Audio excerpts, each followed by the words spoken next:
الحمد للہ رب العالمین والصلاة والسلام علی اشرف الانبیاء والمرسلین۔ نبی کریم صلی اللہ علیہ وسلم شعبان میں زیادہ نفلی روزے رکھتے تھے۔ اس کی وجہ یہ ہے کہ اس مہینے میں اعمال رب العالمین کی بارگاہ میں پیش کیے جاتے ہیں، تو آپ صلی اللہ علیہ وسلم نے اس بات کو پسند فرمایا کہ جب آپ کے اعمال بارگاہ الہی میں پیش ہوں تو آپ روزے کی حالت میں ہوں۔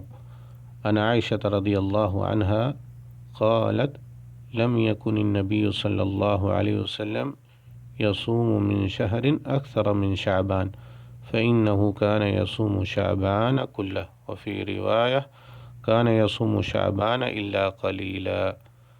عائشہ رضی اللہ عنہ بیان فرماتی ہیں کہ نبی کریم صلی اللہ علیہ وسلم کسی مہینے میں شعبان سے زیادہ نفلی روزے نہیں رکھتے تھے، بلا شبہ آپ شعبان کا پورا مہینہ روزہ رکھتے تھے، اور ایک روایت میں ہے کہ آپ سوائے چند دنوں کے شعبان کے باقی روزے رکھتے تھے۔ متفق علیہ۔